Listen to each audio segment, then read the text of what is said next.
نحمد و نصلی علی رسول الکریم اما بعد اعوذ باللہ من الشیطان الرجیم بسم اللہ الرحمن الرحیم رب اشرح لی صدری ویسر لی امری واحلل عقدۃ من لسانی یفقہوا قولی اللہم اہدنی وسددنی، اے اللہ مجھے ہدایت دے اور اس پر ثابت قدم رکھ، آمین یا رب العالمین۔ آئیے اگلی آیات کا آغاز کرتے ہیں۔ آیت نمبر 51۔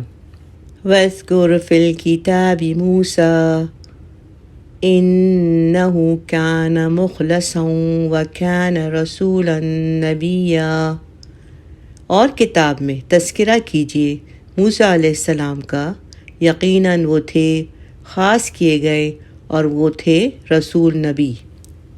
حضرت ابراہیم علیہ السلام کے بعد اب حضرت موسیٰ علیہ السلام کا ذکر خیر ہو رہا ہے، جن کا مقام بھی اللہ کی نگاہ میں بہت بلند اور بہت ہی اونچا تھا۔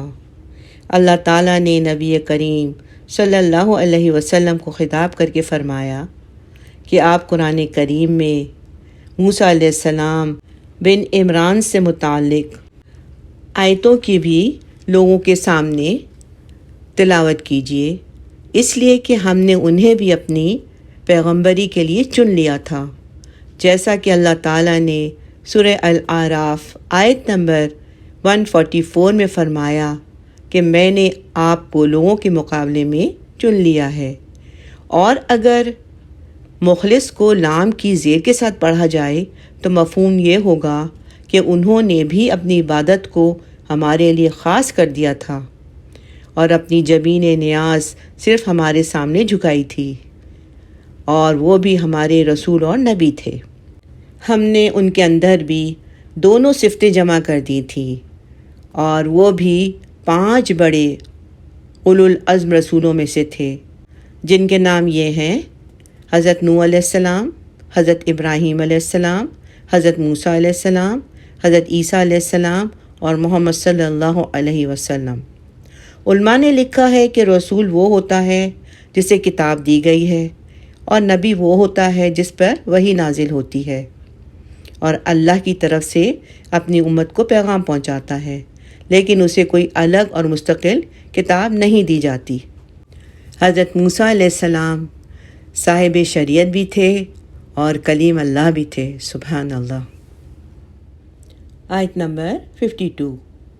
وَنَادَيْنَاهُ مِن جَانِبِ الطُّورِ الْأَيْمَنِ وَقَرَّبْنَاهُ نَجِيًّا، اور ہم نے انہیں پکارا طور کی دائیں جانب سے اور انہیں اپنے قریب کیا سرگوشی کے لیے۔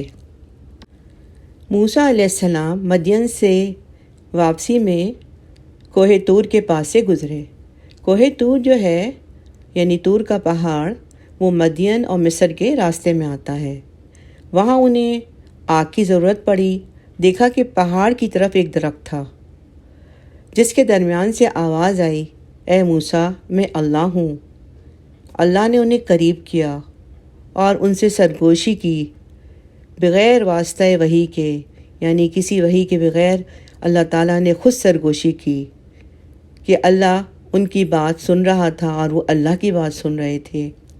سبحان اللہ، موسیٰ علیہ السلام کی کیا خوش بختی ہے اور ان کی کیا عظمت ہے کہ اللہ تعالیٰ نے خود ان سے کلام کیا، یعنی وہ کلیم اللہ تھے، سبحان اللہ۔ سورہ البقرہ آیت نمبر 253 میں اللہ سبحانہ تعالیٰ فرماتے ہیں، یہ سب رسول ہیں، ہم نے ان میں سے بعض کو بعض پر فضیلت دی، ان میں سے کچھ ایسے ہیں جن سے اللہ نے کلام کیا اور ان میں سے بعض کے درجے بلند کیے، سبحان اللہ۔ آیت نمبر 53۔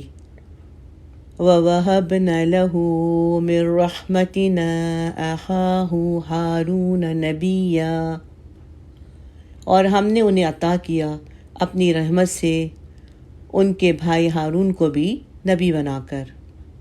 حضرت موسیٰ علیہ السلام نے اپنے بھائی حضرت ہارون علیہ السلام کے لیے درخواست کی تھی کہ انہیں بھی میرے ساتھ بھیجا جائے، تو اللہ نے اپنی رحمت سے آپ علیہ السلام کی درخواست قبول کرتے ہوئے حضرت ہارون علیہ السلام کو بھی مقام نبوت سے سرفراز کیا، یعنی ان کو بھی نبی بنا دیا۔ موسیٰ علیہ السلام پر اللہ تعالیٰ نے ایک دوسرا احسان یہ کیا کہ ان کی دعا قبول کر کے ان کے بڑے بھائی ہارون علیہ السلام کو بھی نبی بنا دیا۔ سورہ طٰہٰ آیات 29 اور 30 میں ان کی دعا یوں نقل کی گئی ہے: میرا وزیر میرے کنبے میں سے متعین کر دے، یعنی میرے بھائی ہارون کو۔ تو اللہ سبحانہ تعالیٰ نے ان کی دعا قبول کر لی اور فرمایا: اے موسیٰ، تیری مانگ پوری کر دی گئی۔ سورہ طٰہٰ آیت نمبر 36۔ آیت نمبر 54۔ وَاذْكُرْ فِي الْكِتَابِ إِسْمَاعِيلَ إِنَّهُ كَانَ صَادِقَ الْوَعْدِ، اور تذکرہ کیجیے اس کتاب میں اسماعیل علیہ السلام کا بھی، یقیناً وہ وعدے کے سچے تھے۔ وَكَانَ رَسُولًا نَبِيًّا، اور وہ بھی رسول نبی تھے۔ نبی کریم صلی اللہ علیہ وسلم سے کہا جا رہا ہے کہ جس طرح آپ نے حضرت مریم علیہ السلام، حضرت عیسیٰ، حضرت ابراہیم اور موسیٰ علیہ السلام سے متعلق قرآنی آیتوں کی تلاوت کر کے لوگوں کو سنایا ہے، اب اسماعیل علیہ السلام بن ابراہیم سے متعلق آیتوں کی بھی تلاوت کیجیے، اس لیے کہ وہ وعدے کے بہت ہی سچے تھے۔ جب بھی کسی انسان سے کوئی وعدہ کرتے تو بہرحال اسے پورا کرتے تھے۔ یہاں پر خصوصی طور پر اس وعدے کی طرف اشارہ ہے جو حضرت اسماعیل علیہ السلام نے اپنے والد حضرت ابراہیم علیہ السلام سے ان الفاظ میں کیا تھا۔ سورہ الصافات آیت نمبر 102 میں: ابا جان، آپ کر گزریے جو آپ علیہ السلام کو حکم ہوا ہے، مجھے آپ انشاءاللہ صابرین میں سے پائیں گے۔ یوں آپ علیہ السلام نے ذبح ہونے کے لیے اپنی گردن پیش کر دی اور اس سلسلے میں صبر کا جو وعدہ کیا تھا آخر وقت تک اسے نبھایا، ذرا بھی اپنے وعدے سے نہیں ڈگمگائے اور اپنی جبیں جھکا دی اور اپنی گردن پیش کر دی۔ اس واقعے کا ذکر سورہ الصافات میں 102 آیت سے لے کے 108 تک ہے، اور یہ اس طرح بیان کیا گیا ہے کہ حضرت ابراہیم علیہ السلام نے ایک خواب دیکھا کہ وہ حضرت اسماعیل علیہ السلام کو ذبح کر رہے ہیں۔ اگرچہ یہ خواب تھا، لیکن انبیاء کرام علیہ السلام کا خواب بھی وہی ہوتا ہے، اس لیے حضرت اسماعیل علیہ السلام نے اسے اللہ تعالیٰ کا حکم قرار دیا۔ باپ بیٹے دونوں نے تو اپنی طرف سے اللہ تعالیٰ کے حکم کی تعمیل میں یہی ٹھان لی تھی کہ باپ بیٹے کو ذبح کرے گا، اس لیے حضرت ابراہیم علیہ السلام نے بیٹے کو پیشانی کے بل لٹایا تاکہ چھری پھیرتے وقت ان کی صورت دیکھ کر ارادے میں کوئی تنزل نہ آ جائے۔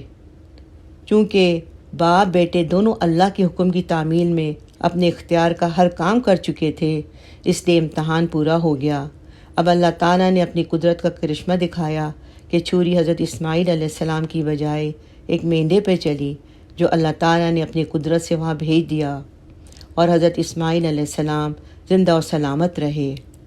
اور اس کے بعد اللہ تعالیٰ یہاں فرما رہے ہیں کہ جو لوگ ان کے بعد آئے ان میں یہ روایت قائم رہی۔ سبحان اللہ۔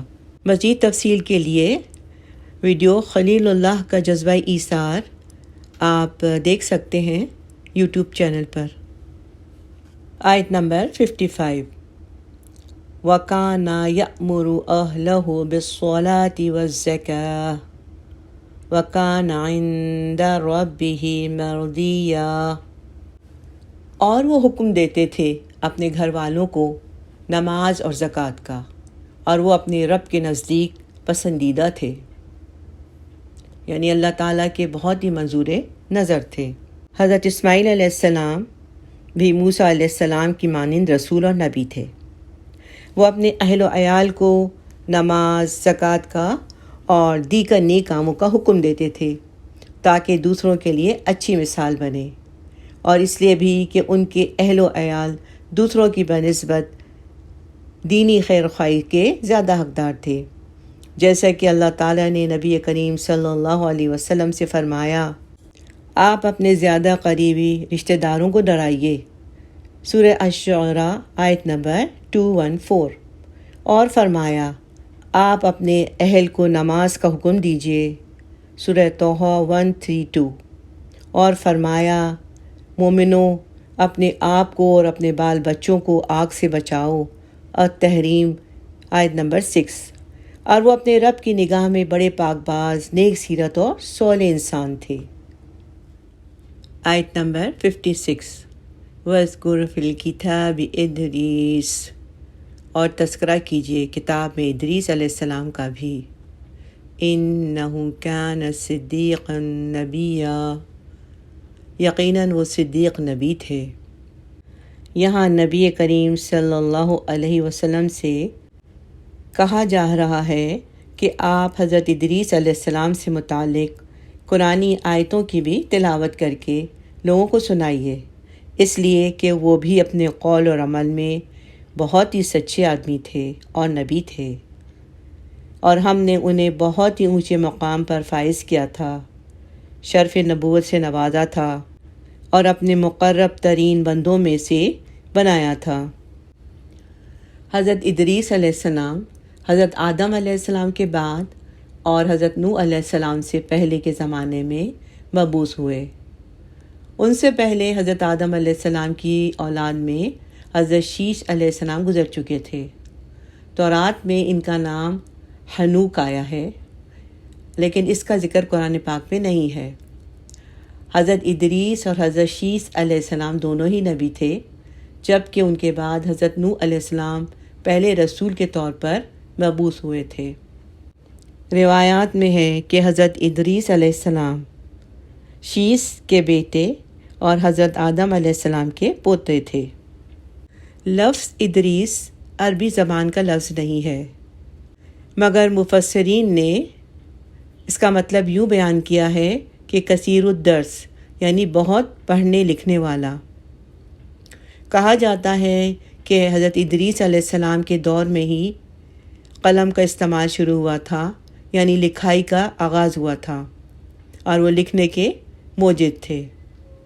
پھر کپڑا سینا اور سوئی کے بھی موجد تھے، حساب کتاب کے ماہر تھے، اس کے بھی موجد تھے، اور ترازو سے تولنا بھی انہی کے دور میں شروع ہوا تھا، یعنی پیغمبری کے ساتھ دنیا کی بہت سی اسکل بھی جانتے تھے، اور حضرت ادریس علیہ السلام یہ ابتدائی دور کے پیغمبروں میں سے تھے۔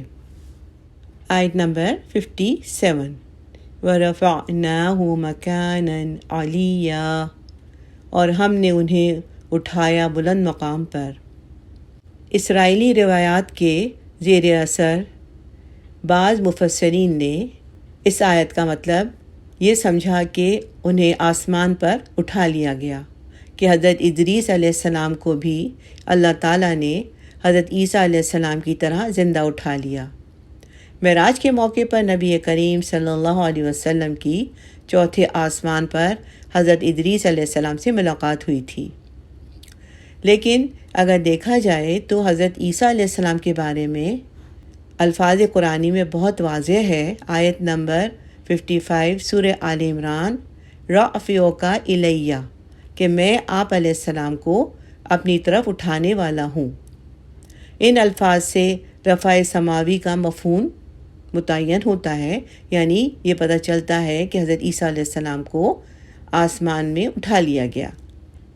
جبکہ حضرت ادریس علیہ السلام کے بارے میں اس آیت میں اس طرح بیان ہے وَرَفَعْنَاهُ مَكَانًا عَلِيًّا، تو اس میں الہ نہیں ہے، یعنی رفع کے ساتھ الہ موجود نہیں ہے، تو اس سے یہ مطلب نہیں بنتا کہ انہیں اوپر اٹھا لیا گیا ہے۔ چنانچہ یہاں پر اس لفظ کا یہی مفہوم لیا جاتا ہے کہ ہم نے انہیں بلند مقام عطا کیا۔ آیت نمبر 58۔ اولئک الذین انعم اللہ علیہم من النبیین، یہ ہے وہ لوگ جن پر انعام فرمایا اللہ نے انبیاء میں سے، من ذریت آدم وممن حملنا مع نوح، اولاد آدم علیہ السلام میں سے اور ان لوگوں کی نسل میں سے جنہیں سوار کرایا ہم نے کشتی میں نوح علیہ السلام کے ساتھ۔ وَمِن ذُرِّيَّتِ إِبْرَاهِيمَ وَإِسْرَائِيلَ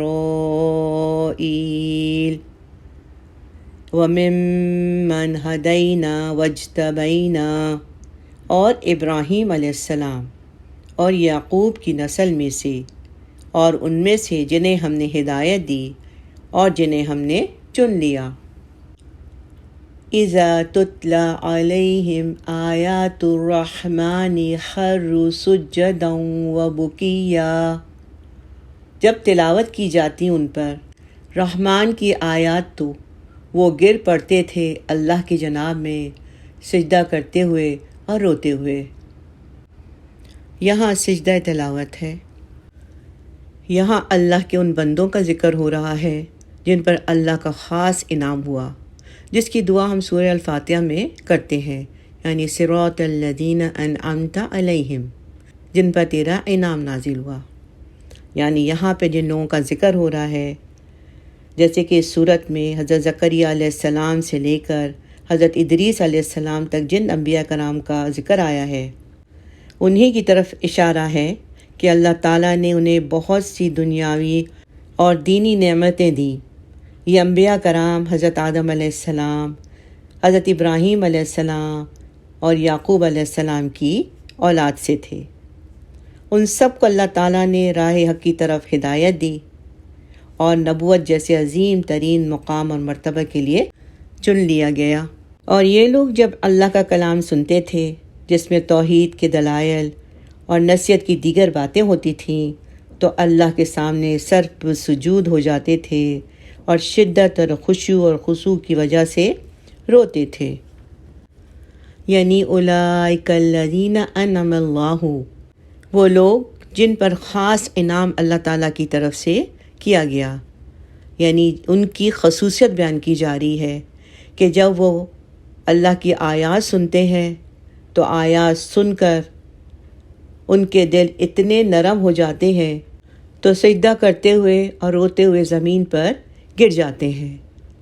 قرآن کی آیات کا ان کے دل پر اثر ہوتا ہے۔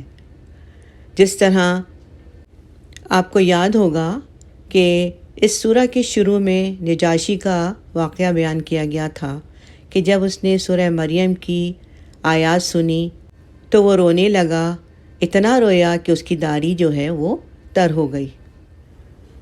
آیت نمبر 59، فَخَلَفَ مِن بَعْدِهِمْ خَلْفٌ، پھر جانشین ہوئے ان کے بعد ناخلف لوگ۔ خلف کا لفظ جب لام ساکن کے ساتھ آتا ہے تو اس کے معنی ہوتے ناخلف، یعنی اپنے اسلاف یعنی بزرگ، نیک لوگ، انبیاء کرام، ان کے خلاف عمل کرنے والے، ان کی نیک نامی اور بزرگی کو بدنام کرنے والے لوگ۔ اضاعوا الصلاۃ واتبعوا الشہوات فسوف یلقون غیا، انہوں نے نماز کو ضائع کر دیا اور اپنی خواہشات کی پیروی کی تو عنقریب وہ ملیں گے گمراہی سے۔ پچھلی آیات میں انبیاء کرام کے فضائل اور ان کو دی گئی نعمتوں کا ذکر ہوا ہے تاکہ لوگ ان کی اتباع کریں اور ان کی راہ کو اپنائیں۔ اب ان لوگوں کا ذکر ہو رہا ہے جو انبیاء کرام کے بعد آئے اور ان کے نقش قدم پر نہیں چلے، ان کی دعوت کو پس پش ڈال دیا اور نمازوں کو ضائع کر دیا۔ اب نمازوں کو ضائع کرنا کیا ہوتا ہے؟ نمبر 1، وقت گزر جانے کے بعد پڑھی جائے۔ نمبر 2، اس کا کوئی ضروری رکن یا کوئی شرط چھوڑ دی جائے۔ نمبر 3، جس شخص نے نماز پڑھنی بالکل چھوڑ دی۔ نمبر 4، یا اس کا انکار کر دیا۔ یہ تو بدرج اعلیٰ اس آیت کے حکم میں داخل ہیں۔ اس کے علاوہ مفسرین کی مختلف آراء ہیں کہ اس آیت میں نماز ضائع کرنے والوں سے کون لوگ مراد ہیں۔ کسی نے کہا یہود مراد ہیں، کسی نے کہا نصارہ مراد ہیں، اور مجاہد نے کہا ان سے مراد امت محمد صلی اللہ علیہ وسلم کہ وہ لوگ ہیں جو آخری زمانے میں آئیں گے، جانوروں کی مانند سڑکوں پر جمع ہوں گے، نہ انسانوں سے شرمائیں گے نہ ہی اللہ سے ڈریں گے، اپنی خواہشات نفس کا اتباع کریں گے، گناہوں میں ڈوب جائیں گے، شراب پئیں گے، جھوٹی گواہی دیں گے، حرام کھائیں گے، لہو لعب میں مشغول ہوں گے، فسق اور فجور کا ارتکاب کریں گے۔ یہی لوگ بدترین جانشین ہوں گے اور ان کا انجام بہت ہی برا ہوگا۔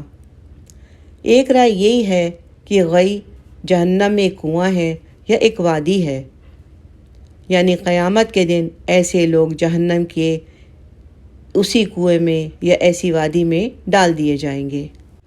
ابن مسعود رضی اللہ تعالیٰ عنہ کہتے ہیں، غی جہنم کی ایک وادی ہے جس کی گہرائی بہت لمبی اور اس کی خوراک بہت بری ہے۔ جو نماز نہیں پڑھیں گے ان کا وہاں ٹھکانہ ہوگا۔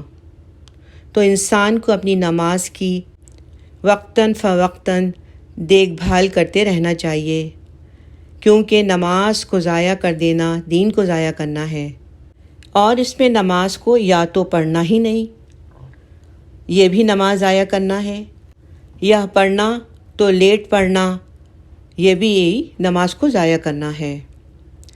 لوگوں نے ابن مسعود رضی اللہ تعالیٰ عنہ سے پوچھا کہ نماز ضائع کرنے کا مطلب کیا ہے؟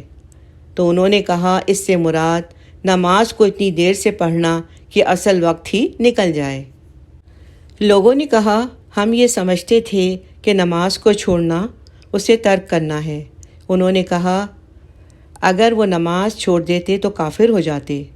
یہ ابن مسعود رضی اللہ تعالیٰ کا کہنا ہے۔ صحابہ نمازوں کو ضائع ہوتے دیکھ کر رویا کرتے تھے۔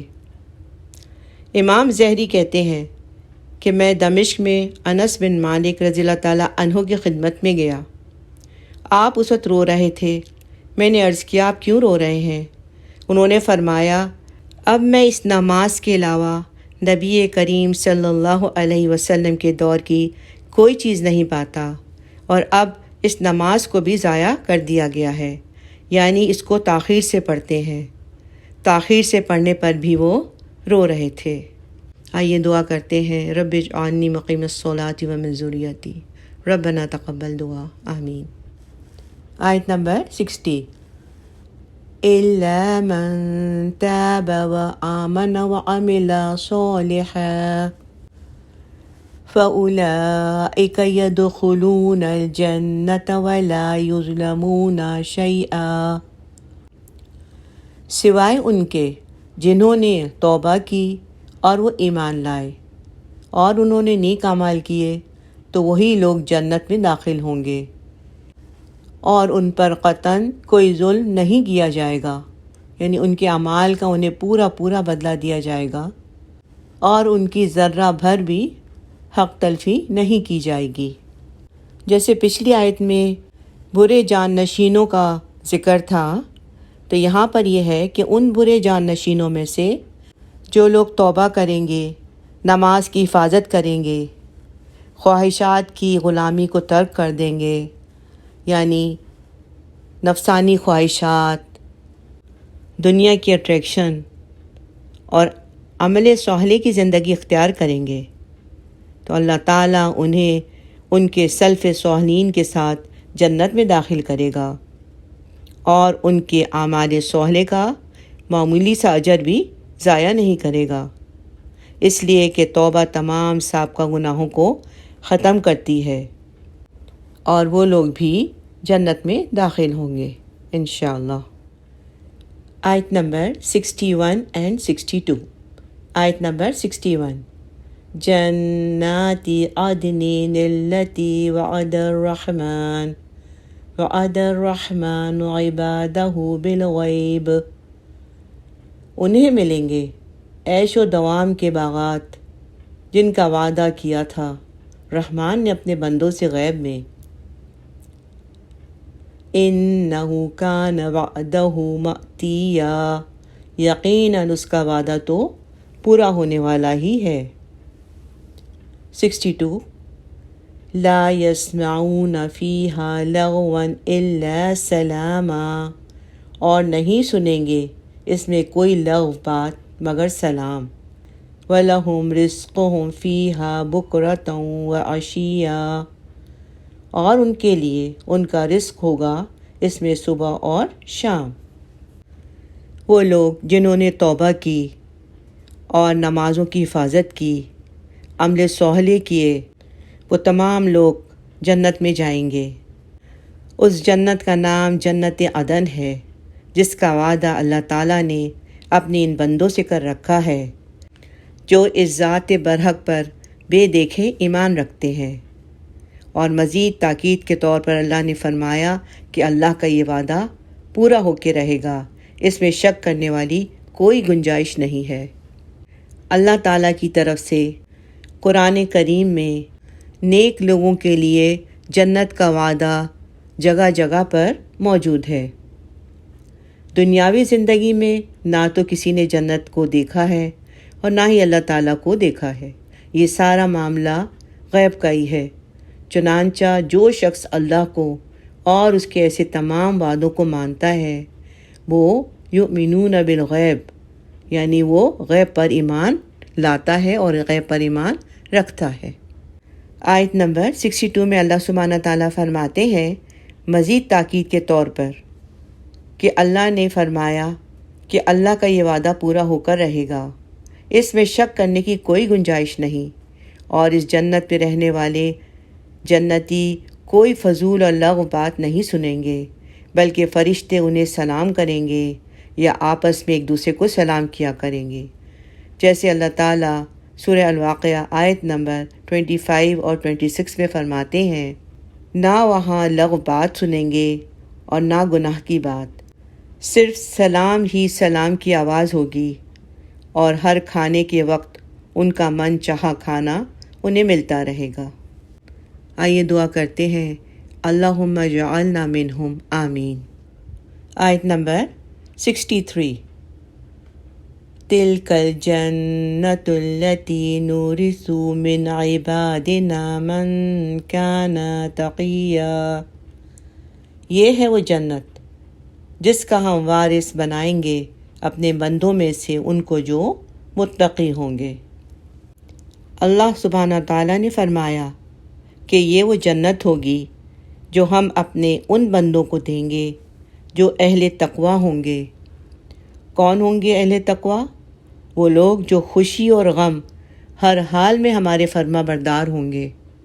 یعنی یہ دو موقع ایسے ہیں خوشی اور غم کا جس میں انسان تھوڑا اپنے آپے میں نہیں رہتا، تو ان مواقع پر بھی اللہ کے فرما بردار بن کے رہنا ہے۔ پھر غصے کو دبائیں گے اور لوگوں کو درگزر کریں گے، جیسا کہ اللہ سبحانہ تعالیٰ نے سورۃ المؤمنون کی ابتدائی 11 آیتوں میں مومنوں کی صفات بیان کرتے ہوئے فرمایا، ان ایمان والوں نے یقیناً فلاح پالی جو اپنی نماز میں دل سے جھکنے والے ہیں، اور جو لغو چیزوں سے منہ موڑے ہوئے ہوتے ہیں، اور جو زکوٰۃ پر عمل کرنے والے ہیں، اور جو اپنی شرمگاہوں کی اور سب سے حفاظت کرتے ہیں سوائے اپنی بیویوں اور ان کنیزوں کے جو ان کی ملکیت میں آ چکی ہوں، کیونکہ ایسے لوگ قابل ملامت نہیں ہیں۔ ہاں، جو اس کے علاوہ کوئی اور طریقہ اختیار کرنا چاہیں تو ایسے لوگ حد سے گزرے ہوئے ہیں، اور جو اپنی امانتوں اور اپنے عہد کا پاس رکھنے والے ہیں، اور جو اپنی نمازوں کی پوری نگرانی رکھتے ہیں، یہ ہیں وہ وارث جنہیں جنت الفردوس کی میراث ملے گی، اور یہ اس میں ہمیشہ ہمیشہ رہیں گے۔ سبحان اللہ۔ یہ ہیں مومنین کی صفات، اور یہ وہ لوگ ہیں جو جنت کے وارث بنیں گے اور جہاں وہ ہمیشہ رہیں گے۔ آیت نمبر 64، وَمَا نَتَنَزَّلُ إِلَّا بِأَمْرِ رَبِّكَ، اے نبی صلی اللہ علیہ وسلم، ہم فرشتے نہیں نازل ہوتے مگر آپ کے رب کے حکم سے۔ لَهُ مَا بَيْنَ أَيْدِينَا وَمَا خَلْفَنَا وَمَا بَيْنَ ذَلِكَ، اسی کے اختیار میں ہے جو ہمارے آگے ہے، جو ہمارے پیچھے ہے، اور جو کچھ اس کے درمیان میں ہے۔ وَمَا كَانَ رَبُّكَ نَسِيًّا، اور آپ صلی اللہ علیہ وسلم کا رب بھولنے والا نہیں ہے۔ اس آیت کا شان نزول یہ ہے کہ کچھ دنوں کے لیے وحی کا نزول بند ہو گیا تو رسول صلی اللہ علیہ وسلم پریشان ہو گئے۔ اس کے بعد جب جبریل علیہ السلام آپ کے پاس تشریف لائے تو آپ نے ان سے کہا کہ آپ کثرت سے کیوں نہیں آتے، تو یہ آیت نازل ہوئی۔ امام احمد، امام بخاری اور دیگر ائمہ حدیث نے ابن عباس رضی اللہ عنہما سے یہی روایت کی ہے۔ آیت کا مفہوم یہ ہے جو جبریل علیہ السلام کی زبانی ہے کہ اے محمد صلی اللہ علیہ وسلم، ہم فرشتے زمین پر یا ایک آسمان سے دوسرے آسمان پر آپ کے رب کے حکم کے بغیر نہیں اترتے۔ اس کا علم ہر چیز کو محیط ہے، کوئی چیز اس سے پوشیدہ نہیں ہے، ایک ذرہ بھی اس کی نظر سے اوجھل نہیں۔ ہم کوئی کام اس کی اجازت کے بعد ہی کرتے ہیں، اس لیے میرا آپ کے پاس نہ آنا اس کا حکم نہ ہونے کی وجہ سے تھا۔ اس کا سبب یہ نہیں کہ اللہ آپ کو بھول گیا تھا یا آپ کو چھوڑ دیا ہے، جیسا کہ اللہ تعالیٰ نے سورۃ ضحیٰ میں فرمایا، وَمَا وَدَّعَكَ رَبُّكَ وَمَا قَلَىٰ، نہ تو آپ کے رب نے آپ کو چھوڑا ہے، نہ ہی وہ آپ سے بیزار ہوا ہے۔ آیت نمبر 65۔ رب السماوات والارض وما بینہما فاعبدہ واصطبر لعبادتہ هل تعلم له سمیعا، وہ رب ہے آسمانوں کا اور زمین کا اور جو ان دونوں کے مابین ہے، بس آپ صلی اللہ علیہ وسلم اسی کی عبادت کریں اور جمے رہیں اس کی عبادت پر۔ کیا آپ جانتے ہیں کوئی اس کا ہم نام؟ اس آیت میں فرمایا جا رہا ہے آپ کا رب آسمانوں اور زمین کا رب ہے اور اس کے درمیان جتنی مخلوقات ہیں ان سب کا رب ہے۔ اس ذات باری تعالیٰ کے بارے میں یہ کیسے تصور کیا جاتا ہے کہ غفلت اور بھول چوک اس پر طاری ہو سکتی ہے؟ اس لیے اے میرے نبی صلی اللہ علیہ وسلم، آپ اسی کی عبادت کیجیے، تا دم حیات اس پر ثابت قدم رہیے۔ کیا آپ کے علم میں آپ کے رب کی کوئی شبیہ، کوئی مثل، کوئی مد مقابل ہے جس کی طرف آپ التفات کریں تاکہ وہ آپ کی حاجت پوری کرے؟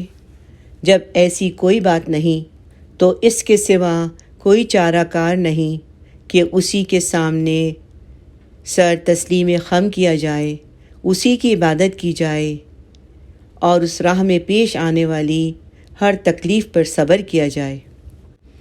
بے شک جو اللہ سبحانہ تعالیٰ کی صفات ہیں، جو اس کی شان ہے، ایسی صفات اور ایسی شان رکھنے والی کوئی ہستی کائنات میں موجود نہیں۔ بے شک وہ اپنی ذات میں یکتا ہے۔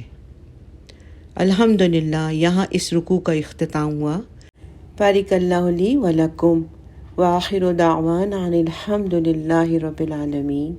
سبحانک اللہم و بحمدک، نشہد ان لا الہ الا انت، نستغفرک و نتوب الیک۔ آمین یا رب العالمین۔ السلام علیکم ورحمۃ اللہ وبرکاتہ۔